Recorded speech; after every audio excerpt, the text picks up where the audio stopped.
and they've actually made a fantastic effort with our kids, which is even more gratifying. Well, talking politics a little bit, you know, a lot of people think when somebody writes a book in Washington, that's the first step. They're interested in higher office. Do you consider running for president? No, I'm running for the United States Senate and looking forward to my re-election. All right, one other thing, I have to show you this clip. This goes back to the 80s on the Today Show. A lot of people remember this photo of you. You were a Cosmo guy. I'll never confess. Let's play you appearing with Bryant Gumbel back in 1982. Somewhat embarrassed by all this, are you? Yeah, I am. In a good sort of way, though. Do you think you're sexy? I don't know. I'm going to have to sit down and reevaluate things, I think. But I don't know if I'm sexy, but we'll see. You know, he's a little bit sounding like a politician even then. I mean, I look so young. Brian and I look so young. And, I mean, look at me now. My hair's gray. It's receding. I wear glasses. I put on about 20 pounds. And it was a nice time in my life. But it's obviously, like everybody else, you have to move on. Well, Senator Brown, you can be relieved. I didn't plan to ask you, do you think you're sexy? We'll save those questions for the 80s. Thank you. Senator Brown, thank you so much for being with us. Great to be here. Again, the book is called Against All Odds. And now let's get a check of the morning's other top stories. Tamron Hall is in for Ann at the news desk. Good morning, Tamron. Good morning, Savannah. Good morning, everyone. We began with the waves of unrest now spreading globally. Yemen's embattled president refused calls for regime change as shots were fired during demonstrations in the capital, and an opposition leader was arrested. Bahrain saw its largest protest yet as teachers joined demonstrations. Peaceful protesters filled the streets of Morocco Sunday by the tens of thousands, calling for changes to their constitution. In the Ivory Coast, security forces fired on protesters calling to depose the president. And in China, the so-called Jasmine Revolution was inspired by the events in Egypt. Skittish local authorities rounded up dozens of dissidents, and others were confined to their homes or are now missing. Iran's first attempt to send warships through the Suez Canal since 1979 has been postponed at least until Wednesday. Iran's passage through the strategic waterway is being criticized as an attempt to exploit the current unrest in Egypt.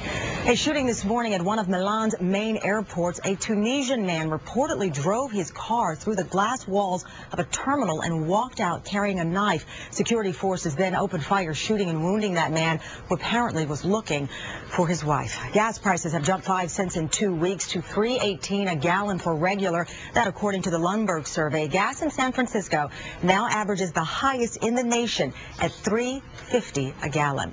And when Trevor Bayne became youngest driver ever to win the Daytona 500 last night, his first words were, "Are you kidding me?" He took the checkers just a day after his 20th birthday.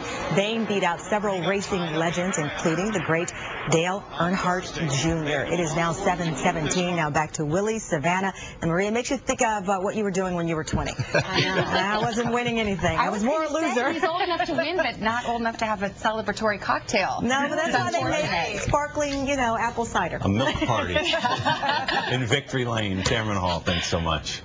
Al is off this morning, so the Weather Channel's Maria LaRosa is here with the forecast. Maria, good to see you. Good to see you guys. We have more snow to talk about.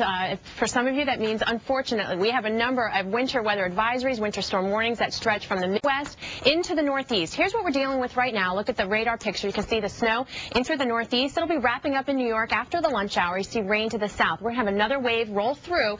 So areas seeing rain in the Northeast, we'll see some snow by tomorrow, including Philadelphia, a few inches there, and Washington, D.C. as we look at additional snow totals. Across the rest of the country, cold air diving in through the midsection, well below average there, and still looking at some mountain snow across the west, but sunshine in the southwest.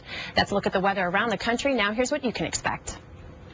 Good morning. It is a little chilly out there right now. Temperatures down in the low to mid-20s, but the bigger story is the fact that it's snowing. Nothing really all that heavy, although we did see a burst north of Boston within the last hour. But for right now, it is just a light to steady snow out there, nothing all that heavy. We'll see about 1 to 3 inches when all's said and done. It should wind down by mid to late morning, and then we'll see some sunshine this afternoon. Sunny Tuesday and Wednesday as temps slowly warm up, 45 on Thursday. Then snow should change over to a wintry mix and rain on Friday. Willie, back to you. Maria, thanks. We'll talk to you a little bit later. Now to a tense situation for 4 Americans on board a yacht hijacked by pirates off the coast of Somalia. NBC's George Lewis has the latest. George, good morning. Good morning, Willie. That yacht with the 4 Americans and as many as 15 pirates on board is being closely shadowed by U.S. Navy ships with helicopters on board as an FBI hostage negotiation